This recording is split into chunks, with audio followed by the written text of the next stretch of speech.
I mean, it was just a typical penalty kill, and I think I was on the left side, and just the way I kind of went down to usually block a shot, I had my hand exposed and hit it with the one-timer. I think it was my middle right finger. The bone was shattered.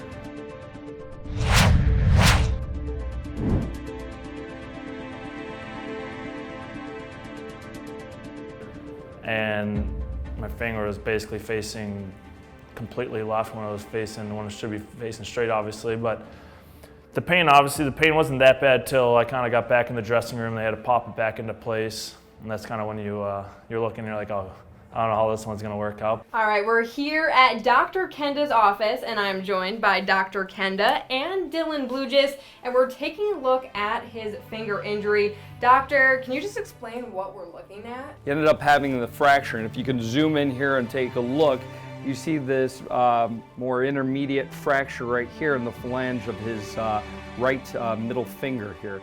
If you kind of look at this fracture line, it goes across, and it's only mildly displaced, if at all. So it's not displaced enough where he may have needed screws. Well, let's see how strong you are with your middle finger and without your middle finger. Is that fair? Yeah. That puck's coming at 80 to 90 miles an hour and coming in and hitting you. The type of damage that a puck at that weight and that mass hitting your hand could fracture a bone, even with strong young bone like yourself. As we get older, like me, sometimes the bones break down. So let's look at a couple things here.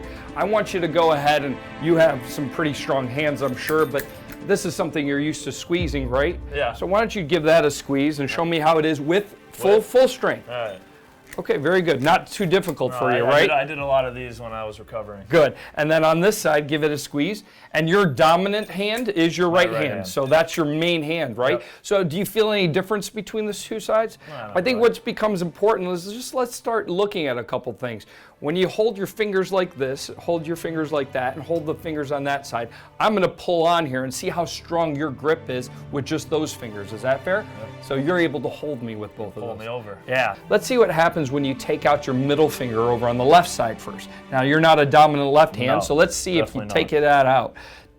Is that a little harder to do? Still get it, yeah, it was definitely awkward. Okay, so let me see if I can do it and give a little bit of assessment. So it is, that's harder because you're trying to pin that on there. You're trying to pin that on there. Let's try on this side without that. Not too bad. Not bad, not bad. Yeah, not bad, but it's difficult to do without it, right? All right, so we did the grip test, and Dr. Qandah, you have another test to see strength with this scale. Right, absolutely. So, you know, again, we're looking at your recovery, Dylan, which you've done great. I think one of the next things we want to look at is really see the science behind what you're doing with that stick and the grip that you have with the stick. Whether it's stopping another person, whether it's trying to reach out and grab a puck that's coming at a fast speed, that hand grip is very important on there, even with a single hand on it, right? Yep. So we're going to start testing strength that way. I think the neat part about it is how much strength you need with all digits on the stick, and then what digits you can give up or are not going to be the ones that are dominant on your grip.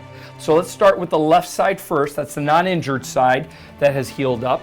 Take your middle finger out, put it up into the air, and grip onto it and just hold it and give it a good push. Hand? Just the left hand first, yep. Oh man. So that got up to about 35. So how important it is to that, you lost about 15 pounds on that side. Let's see what the right side shows. I'm guessing he's going to have a little more strength on this. Let's see what he can do. Let's hope. Yeah, it just got up just underneath 40 right there, so a little bit above. Dylan's injury to his digit with a fracture there, he was not able to grip his stick with enough power in order to control it or actively play hockey. It gives us an idea of how important each of the digits are when gripping a stick. The significant drop off in his ability to squeeze this, and more importantly, to hold that pressure. And then we switched over to the scale.